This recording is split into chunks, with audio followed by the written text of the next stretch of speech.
Na e mo ya mkwa bla o su jale sanga kuma o titutran yele ke be ga ni be so akọ be fian wole no be bali o ke be truza e sa wole no fian mo be fi be bantie be o pusie sai o ti a obi die le coming le die kuma ni o biti srekpe kan coming le yele molie mama anjo ano bi srekpe mama Pauline na o ti bi usu ri ke no wi nga ke kwe kanu de na kasene e a na be mwa abe fabali e a yinglu fa klamui seja ka be klikli ngamo bien ajai mo be fa trulele fa blasuna enia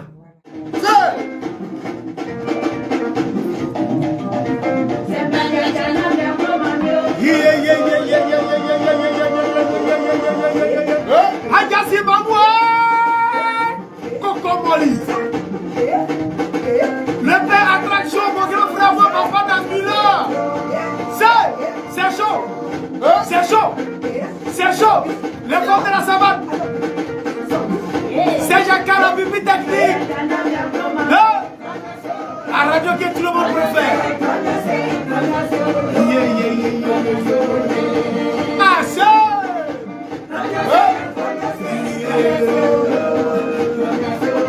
pas quoi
Vous êtes sur Radio Amitié 100.9 FM.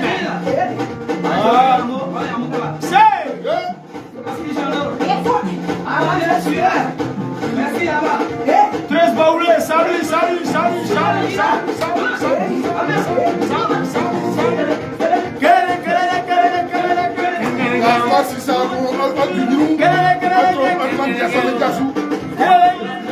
Le jeu de Baoulé,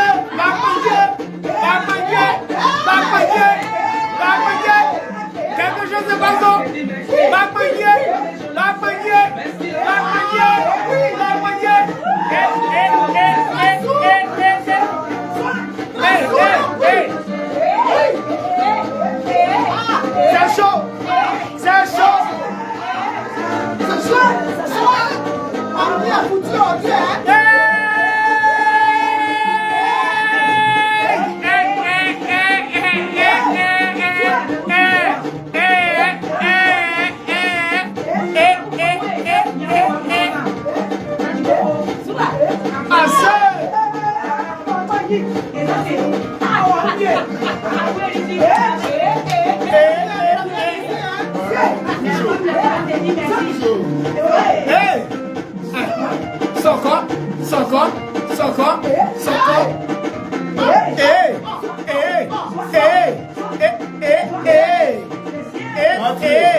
En tout cas, André a bien signé.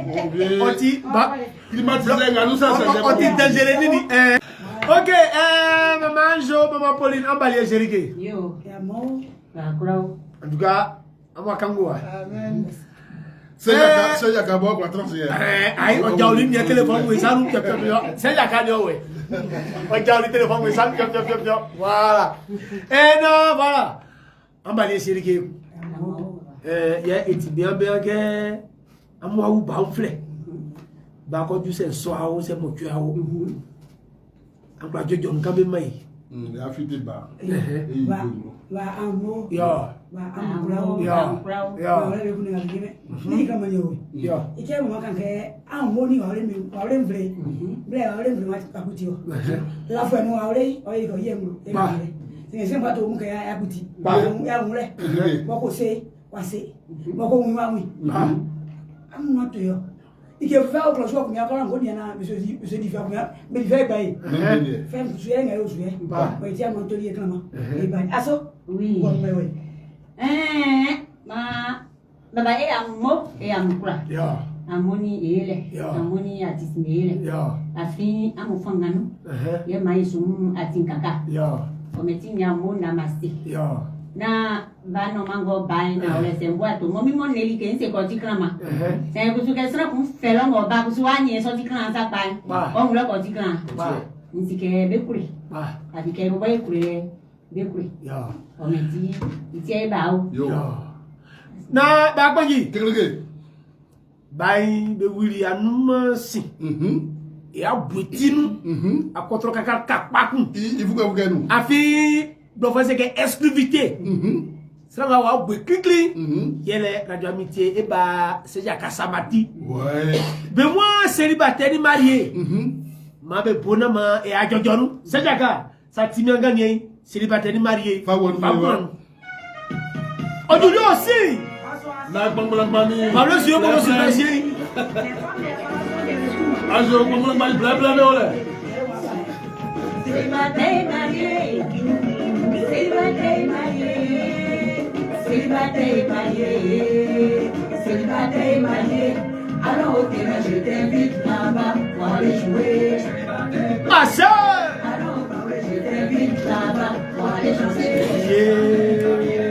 alors je t'invite là-bas pour aller chanter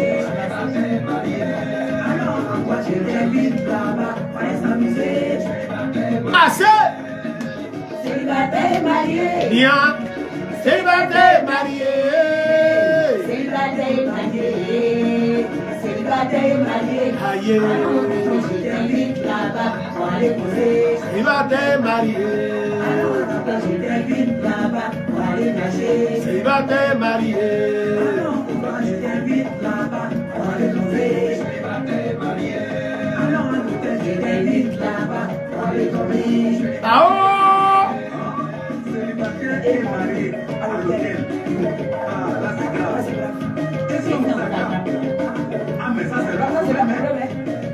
Célibataire ni marié, vignon métier, on fait ça.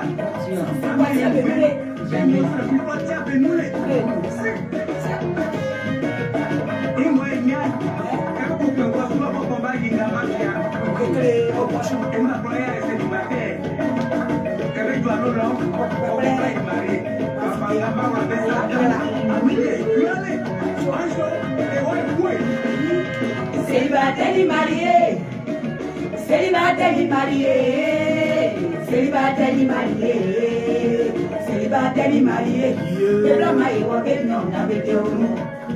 Mas dá uma só. Y a petit nous. Ah oh. Bien. Bagbaji. Yo. De que célibataire ni marié, anja soke. Mas Ça.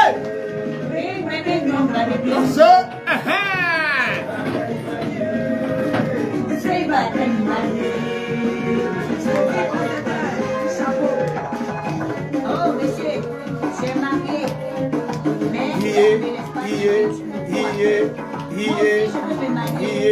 Alors laisse-moi tranquille.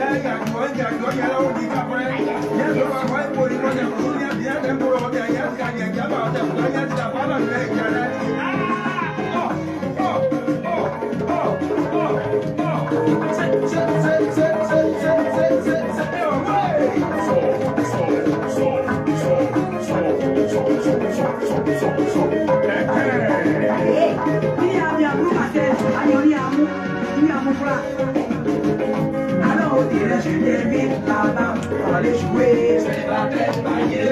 Alors je t'invite là-bas pour aller danser. C'est la tête mariée. Alors on m'a dit je t'invite là-bas pour aller chauffer. C'est la tête mariée. Si tu tombes sur moi tu vas regretter. Bébé, c'est la tête mariée. Si tu tombes sur moi tu vas regretter. C'est la tête mariée. Et nous allons dire que vous connaissez ça. C'est la tête mariée. Et nous allons dire que c'est ça. C'est la tête mariée. C'est la tête mariée. C'est la tête mariée. C'est la tête mariée. C'est la tête mariée. C'est la tête mariée. C'est la tête mariée. C'est la tête mariée. Célibataire ni marié. Bagbangi. Yo. Merci.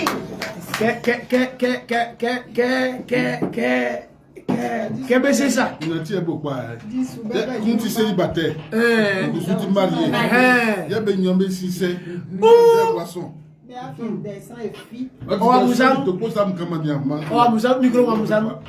Gawamu onina ngabeso wa le mvre mosunia yi bana ya we wan se baptême marié se baptême marié ya soanti marié nga ufu nga dike o sama Brutal o mo nga o fle gwasulo o sisuo lenu me kan be créer otima i fresh otima e moi ga nde busuba yeke mo ati marié ma wona man ku mi mo atan mi bu kunyo ni se vous ma bien mi c'est baptême marié monsieur ti marié la buso wa so ja marié iti oya ki enenga e kusu e kunda ide na jaide Quand tu as. what so wa le baptême bo de bale kusu o le ne lia sa fo le ko fa ni kusu ni mo ye mo lo e ko di ko me Anze kusu. Beaucoup de filles, beaucoup de poissons. E bobo pa tu sanga ko so e ko ko ko ba beso vida ye moi ta flo ba pangi e abulo so mangila Absolument. abulo so mangila olika e son na ka mtili untre amtitili mo o olika a una de ba kundele ko ke kwa ole wa nya wa ba Yo. ani so bra Ouais, Bagbangi na trop boy na trop boy Bagbangi na trop boy. Il y a pas qui n'a pas su, bah, moi, je commence à dire, fais-moi au gars. nde wo so su tie e ko ko no awi bobo ani asi o intero ani sana ole a kyo ya ora le ndole sambe ambe sambe Il y a Efako et Papillou et Kumba, dans moi, il y a Jou. Blanc, moi, il y a Jou. Efako et Papillou et Kumba. Nous dé. C'est le bataille. eni ora le ni e bon que se o numero po mama pone e venta o pañale o mi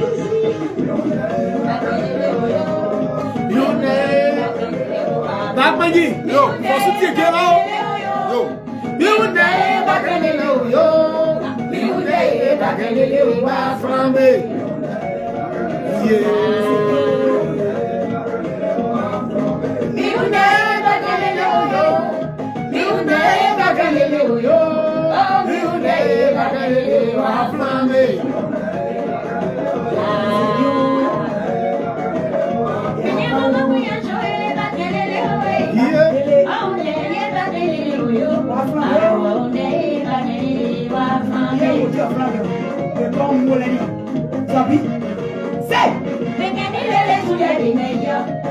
Papa to muzule benyo, abasumandi muzule benyo, abrafwe muzule benyo, miunde bakelele wa flambe.